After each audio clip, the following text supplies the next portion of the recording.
ನಮಸ್ಕಾರ ಎಲ್ಲರಿಗೂ.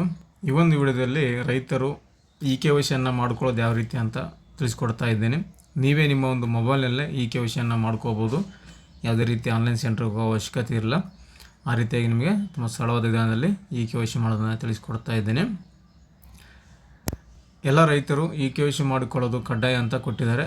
25ನೇ ತಾರೀಕು ಕೊನೆಯ ದಿನಾಂಕ ಅಂತ ಕೆಲವರು ಹೇಳ್ತಾ ಇದ್ದಾರೆ. ಸೊ ಅದು ಸ್ಪಷ್ಟನೆ ಇಲ್ಲ. ಸರ್ಕಾರದ ವತಿಯಿಂದ ಯಾವುದೇ ರೀತಿ ಪೇಪರ್ ಪ್ರಕಟಣೆ ಆಗಲಿ ಇನ್ನಿತರ ಒಂದು ಅಧಿಸೂಚನೆ ಇಲ್ಲ. ಸೊ ನೀವು ಇವತ್ತು ಕೂಡ ಮಾಡ್ಕೋಬೋದು. ಯಾವುದೇ ಥರ ಲಾಸ್ಟ್ ಡೇಟ್ ಇಲ್ಲ ಅಂತ ಒಂದು ಆದೇಶ ಬರುತ್ತೆ. ಸೊ ಬಂದಾಗ ನಿಮಗೆ ಅಪ್ಡೇಟನ್ನು ತಿಳಿಸ್ತೀನಿ. ಬನ್ನಿ ಇವಾಗ ತಿಳಿಸ್ಕೊಡ್ತೀನಿ ಯಾವ ರೀತಿ ಒಂದು ಮಾಡ್ಕೋಂತ. ಗೂಗಲ್ ಸರ್ಚಲ್ಲಿ ಫ್ರೂಟ್ಸ್ ಅಂತ ಸರ್ಚ್ ಮಾಡಿ, fruits.karnataka.gov.in ಅಂತ ಸರ್ಚ್ ಮಾಡಿ.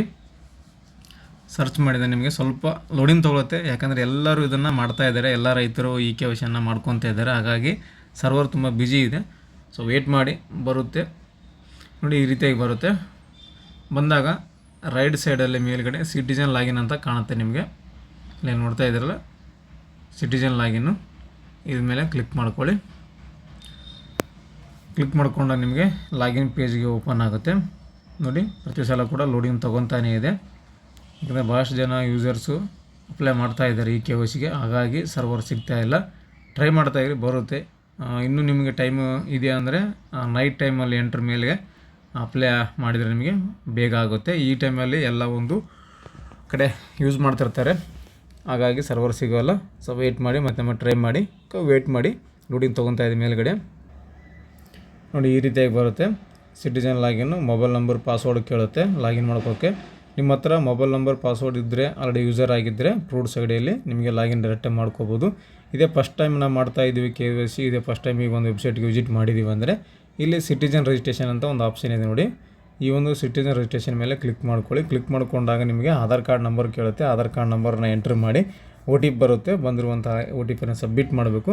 ಸಬ್ಮಿಟ್ ಮಾಡಿದಾಗ ನಿಮಗೆ ರಿಜಿಸ್ಟ್ರೇಷನ್ ಆಗುತ್ತೆ ಸಕ್ಸಸ್ಫುಲ್ಲಾಗಿ. ನಿಮ್ಮ ಒಂದು ಪಾಸ್ವರ್ಡು ಮತ್ತು ಯೂಸರ್ ನೇಮು ಏನಿದೆಲ್ಲ ನಿಮ್ಮ ಒಂದು ಮೆಸೇಜ್ ಬರುತ್ತೆ, SMS. ಆ ಒಂದು ಮೊಬೈಲ್ ನಂಬರ್ ಹಾಕಿ, ಪಾಸ್ವರ್ಡ್ ಹಾಕಿ, ಕಾಣ್ತಾ ಇರುವಂಥ ಕ್ಯಾಪ್ಚರ್ ಕೋಡ್ ಹಾಕಿ ನೀವು ಮತ್ತೆ ತಿರ್ಗಾ ಲಾಗಿನನ್ನು ಮಾಡ್ಕೋಬೇಕು. ನಾನು ರಿಜಿಸ್ಟ್ರೇಷನನ್ನು ಮಾಡ್ಕೊಂಡಿದ್ದೀನಿ, ಹಾಗಾಗಿ ಡೈರೆಕ್ಟಾಗಿ ಮೊಬೈಲ್ ನಂಬರು ಪಾಸ್ವರ್ಡ್ ಹಾಕಿ ನಾನು ಲಾಗಿನನ್ನು ಮಾಡ್ಕೊತಾ ಇದ್ದೀನಿ. ಆಗ ನಿಮಗೆ ಒಂದು OTP ಬರುತ್ತೆ. ಆಧಾರ್ಗೆ ಲಿಂಕ್ ಇರುವ ನಂಬರ್ಗೆ OTP ಬರುತ್ತೆ. ಬಂದಿರುವಂಥ OTPಯನ್ನು ಇಲ್ಲಿ ಹಾಕಿ ಕಾಣ್ತಾ ಇರುವಂಥ ಕ್ಯಾಪ್ಚರ್ ಕೋಡ್ ಎಂಟ್ರ್ ಮಾಡಿಕೊಂಡು ಸಬ್ಮಿಟ್ ಅಂತ ಕ್ಲಿಕ್ ಮಾಡಿ. ಸಬ್ಮಿಟ್ ಅಂತ ಕೊಟ್ಟಿದ್ದೀನಿ. ಸುಮಾರು 5 ನಿಮಿಷದಿಂದ ವೇಟ್ ಮಾಡ್ತಾನೇ ಇದ್ದೀನಿ. ಮೇಲ್ಗಡೆ ಲೋಡಿಂಗ್ ತೊಗೊತಾನೇ ಇದೆ. ಅಷ್ಟೊಂದು ಸರ್ವರ್ ಬ್ಯುಸಿ ಇದೆ. ವೇಟ್ ಮಾಡಿ ನೋಡಿ. ಓಪನ್ ಆಗಿದೆ. ಈ ರೀತಿಯಾಗಿ ಓಪನ್ ಆಗುತ್ತೆ ನಿಮಗೆ.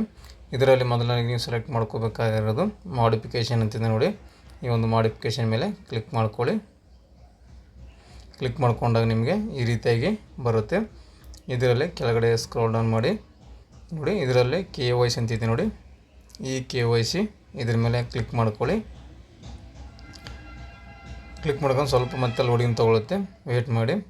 ಇಲ್ಲಿ ಮೇಲ್ಗಡೆ ಏನೆಲ್ಲ ಕಾಣಿಸ್ತಾ ಇದ್ದಲ್ಲಿ ನಿಮಗೆ ಈ ಒಂದು ಸರ್ವಿಸ್ಗಳನ್ನು ಇದರಲ್ಲಿ ಮಾಡಿಫಿಕೇಷನ್ ಮಾಡ್ಕೋಬೋದು ನೋಡಿ. ಮೊಬೈಲು ಅಥವಾ ಡೆಸ್ಕ್ಟಾಪ್ ಅಂತ ಕೇಳ್ತಾ ಇದೆ. ಯಾವುದರಲ್ಲಿ ಯೂಸ್ ಮಾಡ್ತಾ ಇದ್ದೀರಿ ಅಂತ. ಮೊಬೈಲ್ ಮಾಡ್ಕೊಂಡ್ರೆ ಮೊಬೈಲ್ ಅಂತ ತೊಗೊಳ್ಳಿ. ಕಂಪ್ಯೂಟರ್ ಮಾಡ್ತಾಯಿದ್ರೆ ಡೆಸ್ಕ್ಟಾಪ್ ಅಂತ ತೊಗೊಳ್ಳಿ. ನಾನು ಮೊಬೈಲೆಲ್ಲ ಮಾಡ್ತಾಯಿದ್ದೀನಿ. ಕೆಳಗಡೆ ಮತ್ತೆ ನಿಮ್ಮ ಒಂದು ಆಧಾರ್ ಕಾರ್ಡ್ KYC ಯಾರು ಮಾಡ್ತಾ ಇದ್ದೀವೋ ಅವರ ಒಂದು ಆಧಾರ್ ಕಾರ್ಡ್ ನಂಬರ್ನ ಎಂಟ್ರ್ ಮಾಡಬೇಕು. ಮಾಡಿ ಕನ್ಸೆಂಟ್ ಟಿಕ್ ಮಾಡ್ಕೊಳ್ಳಿ. ಟಿಕ್ ಮಾಡ್ಕೊಂಡು OTP ಅಂತ ಕ್ಲಿಕ್ ಮಾಡ್ಕೊಳ್ಳಿ. ಮತ್ತು ನಿಮಗೆ ಆಧಾರ್ ಲಿಂಕ್ ಇರುವಂಥ ಮೊಬೈಲ್ ನಂಬರ್ಗೆ OTP ಬರುತ್ತೆ.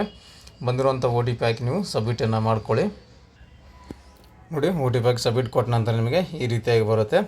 Update Aadhaar KYC details successfully updated KYC details of farmer ಅಂತ ಬಂದಿದೆ. ಆ ಒಂದು ರೈತರ ಒಂದು KYC ಸಕ್ಸಸ್ಫುಲ್ ಆಗಿದೆ ಅಂತ ಬಂದಿದೆ. ಇವಾಗ ನಿಮ್ಮ ಒಂದು ರೈತರ ಒಂದು KYC ಸಕ್ಸಸ್ಫುಲ್ಲಾಗಿ ಈ ಒಂದು ಫ್ರೂಟ್ಸ್ ಐಡಿಯಲ್ಲಿ KYC ಅಪ್ಡೇಟ್ ಆಗಿದೆ. ಈ ರೀತಿಯಾಗಿ ನೀವು ತುಂಬ ಈಸಿಯಾಗಿ ನಿಮ್ಮ ಒಂದು ಮೊಬೈಲಲ್ಲೇ KYCಯನ್ನು ಮಾಡ್ಕೋಬೋದು. ಕೇವಲ ಒಂದು 5 ನಿಮಿಷದಲ್ಲಿ ನೀವು ಮಾಡ್ಕೋಬೋದು ಸರ್ವರ್ ಇದ್ದರೆ. ಸೊ ಟ್ರೈ ಮಾಡಿ. ಯಾವುದೇ ರೀತಿ ನೀವು ಆನ್ಲೈನ್ ಸೆಂಟ್ರ್ ಹೋಗೋ ಅವಶ್ಯಕತೆ ಇಲ್ಲ. ನಿಮ್ಮ ಒಂದು ಮೊಬೈಲಲ್ಲೇ ನೀವು ಮಾಡ್ಕೋಬೋದು. ಎಲ್ಲಿವರೆಗೂ ನೀವು ಹುಷಾರಾಗೋದಿಲ್ವೋ ಅಲ್ಲಿವರೆಗೂ ನೀವು ಇನ್ನೊಬ್ಬರನ್ನು ಅವಲಂಬಿತರಾಗಿರ್ಬೇಕಾಗತ್ತೆ. ಹಾಗಾಗಿ ಜಾಣರಾಗಿರಿ, ಜಾಗೃತರಾಗಿರಿ ಅಂತ ಹೇಳ್ತಾ, ಈ ಥರ ಇನ್ನೊಂದು ಉಪಯುಕ್ತ ಮಾಹಿತಿಯೊಂದಿಗೆ ಮತ್ತೊಂದು ವಿಡಿಯೋದಲ್ಲಿ ನಿಮ್ಮನ್ನು ಭೇಟಿ ಆಗ್ತೀನಿ ಅಂತ ಹೇಳ್ತಾ, ಈ ಒಂದು ವಿಡಿಯೋದಲ್ಲಿ ಏನಾದರೂ ಡೌಟ್ಸ್ಗಳಿದ್ದರೆ, ಏನಾದರೂ ಗೊತ್ತಾಗಿಲ್ಲ ಅಂದರೆ, ಯಾರು ಬರ್ತಾ ಇದ್ದರೆ, ಏನಾದರೂ ಮಾಹಿತಿ ಬೇಕು ಅಂದರೆ ಕಮೆಂಟ್ ಮಾಡಿ. ಕಮೆಂಟಲ್ಲಿ ಉತ್ತರವನ್ನು ಕೊಡ್ತೀನಿ ಅಂತ ಹೇಳ್ತಾ, ಥ್ಯಾಂಕ್ಸ್ ಫಾರ್ ದ ವಾಚಿಂಗ್.